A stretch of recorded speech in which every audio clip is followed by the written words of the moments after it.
எனக்கு பிரியமானவர்களே, ஆண்டவராகிய இயேசு கிறிஸ்து நாமத்திலே உங்களை வாழ்த்துகிறேன்.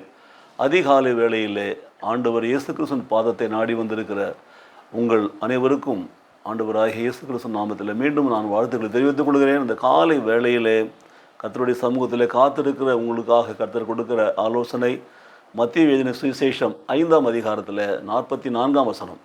பிரியமானவர்களே, ஆண்டவர் இயேசு பூமியிலே வாழ்ந்த நாட்களிலே அவர் செய்த மலை பிரசங்கம் மிகவும் பிரசித்தமான ஒரு தேவ செய்தியாக உலகமெங்கும் இன்று வரையில் பேசப்பட்டு வருகிறது.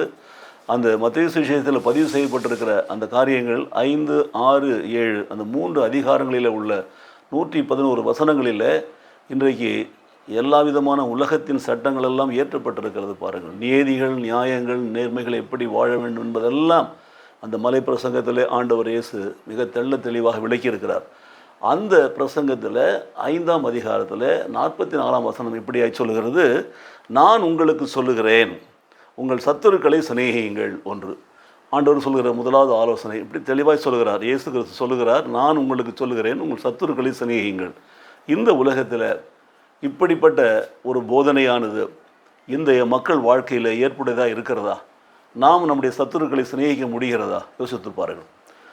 இந்த கடினமான உபதேசம் மாதிரி தான் தெரியும், ஆனால் கர்த்தருடைய வார்த்தை தெளிவாக சொல்லுகிறது. சத்துருக்களை சிநேகிக்க ஆரம்பிக்கிற பொழுது நம்முடைய மனதில் இருக்கிற கவலைகள், பாரங்கள், சோர்வுகள் எல்லாம் வெளியேறி விடுகிறது. பாருங்கள், சத்துருக்களை சிநேகிக்கிற பொழுது பகைமை உணர்வு, வைராக்கியம், பிடிவாதம் எல்லாம் வெளியேறுகிறது. பாருங்கள், அப்போது ஒரு லேசான மனது நமக்கு வருகிறது. நாம் சத்துருக்களை சிநேகிக்கிற பொழுது, நம்ம சத்துருக்களுக்கு நாம் ஒரு அன்பு செலுத்துகிறது என்று சொன்னால் ஒரு சாதாரண காரியம் கிடையாது. இயேசு அதை சொல்லுகிறார், உங்கள் சத்துருக்களை சிநேகியுங்கள். இந்த காலை வேளையில் அதிகாலையில் உங்களுக்கு சொல்கிற ஆலோசனை இதுதான். உங்களுக்கு யாரெல்லாம் சத்துருக்களாக இருக்கிறார் என்று சொல்லி நீங்கள் நினைத்து கொண்டிருக்கிறீர்களோ, உங்களுக்கு சத்துருக்களாக செயல்படுகிற மக்களை நீங்கள் அறிந்திருக்கிறீர்களோ, அவர்களை எல்லாரும் நீங்கள் சிநேகிக்க வேண்டும். ஒன்று. ரெண்டாவது, உங்களை சபிக்கிறவர்களை ஆசீர்வதியுங்கள். பார்த்தீங்களா, உங்களை யாரெல்லாம் சபிக்கிறாங்களோ அவர்களை நீங்கள் ஆசீர்வதிக்க வேண்டுமா?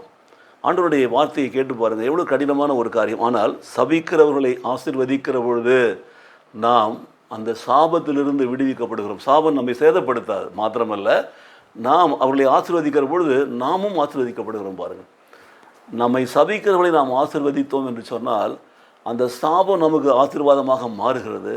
அதோடு மாத்திரமில்லாமல் நாம் சபிக்கிறவர்களையும் ஆசீர்வதிக்கிறவர்களாக இருக்கிறோம். பாருங்கள், ஆசீர்வாதத்தை கொடுக்கிறோம், ஆசீர்வாதத்தை பெற்றுக்கொள்கிறோம். மூன்றாவது, கவனியுங்கள், உங்களை பகைக்கிறவர்களுக்கு நன்மை செய்யுங்கள். பார்த்தீங்களா, உங்களை பகைக்கிறவர்களுக்கு நன்மை செய்யுங்கள் என்று சொல்லப்பட்டிருக்கிறது. வேதம் தெளிவாய் சொல்லுகிறது, நன்மை செய்ய அறிந்திருந்தும் திராணி இருந்தும் செய்யாமல் போனால் அது பாவம் என்று சொல்லப்பட்டிருக்கிறது. அப்போ யாரெல்லாம் பகைக்கிறார்களோ அவர்களுக்கு நன்மை செய்ய வேண்டுமா? ஆண்டவருடைய போதனை. மூன்றாவது பாருங்கள், சிநேகியுங்கள், ஆசீர்வதியுங்கள், நன்மை செய்யுங்கள். நான்காவது காரியம் மிகவும் அருமையான ஒரு காரியம். அது சொல்கிறது பாருங்கள், உங்களை நிந்திக்கிறவர்களுக்காக. ஒன்று, உங்களை பற்றி இல்லாது பொல்லாது பேசியது, உங்களுக்கு கெட்ட வார்த்தைகள் சொல்லி உங்களை கடினப்படுத்தி உபத்திரப்படுத்தி உங்கள் மனதை வேதனைப்படுத்தி உங்களை நிந்திக்கிறவர்களுக்காகவும் உங்களை துன்பப்படுத்துகிறவர்களுக்காகவும் ஜெபம் பண்ணுங்கள். பார்த்தீங்களா, ஆண்டவர் சொல்லுகிற அதிகாலை ஆலோசனை 4.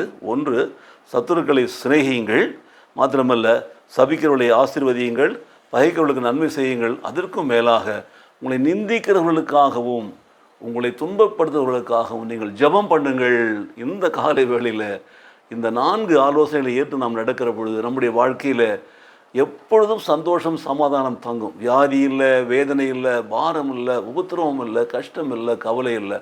எல்லாவற்றையும் இந்த 4 காரியங்கள் எடுத்து போடவிடும். என்றைக்கு நாம் சத்துருக்களை சிநேகிக்கிறோமோ, என்றைக்கு நம்மை சபிக்களை ஆசீர்வதிக்கிறோமோ, என்றைக்கு நம்மை பகைக்கிறவர்களுக்கு நன்மை செய்கிறோமோ, என்றைக்கு நாம் நிந்திக்கிறவர்களுக்கும் துன்பப்படுகிறோம், ஜெபம் பண்ணுகிறோமோ, அப்பொழுது நாம் எல்லா விதமான ஆசீர்வாதங்களையும் பெற்றுக்கொள்கிறோம். இத்தகைய ஆசீர்வாதத்தை பெற்றுக்கொள்ளும்படி ஆவியானவர் இந்த காலை வேளையில் உங்களோடு கூட பேசுகிறார். ஒப்பு கொடுப்பீங்களா? ஜெபிப்போமா? எங்களை நேசிக்கிற நல்ல பிதாவே, நன்றி நிறைந்த உள்ளத்தோடு துதிக்கிறோம். சுவாமி, எங்கள் ஆண்டவராகிய இயேசு கிறிஸ்து நாமத்திலே உம்மிடத்தில் வருகிறோம். இன்றைக்கும் இந்த காலை வேளையில் கற்றுக் கொடுத்திருக்கிற 4 காரியங்களுக்காக நன்றி செலுத்துகிறோம். சுவாமி, எங்கள் சத்துருக்களை சிநேகிக்கிறவர்களாக, ஆண்டவரே ஸ்தோத்திரம், எங்களை சபிக்கிறவர்களை ஆசீர்வதிக்கிறவர்களாக, ஆண்டவரே எங்களை பகைக்கிறவர்கள் நன்மை செய்கிறவர்களாக, அதோடு மாத்திரம் இல்லாமல் ஆண்டவரே எங்களை நிந்திக்கிறவர்களுக்காகவும் துன்பப்படுத்துவதற்காக ஜெபம் பண்ணுவர்களாக வாழ எங்களை அர்ப்பணிக்கிறோம். ஏற்றுக்கொள்ளும், ஆசீர்வதியும். இயேசு கிறிஸ்து நாமத்திலே பிதாவே. ஆமேன், ஆமேன்.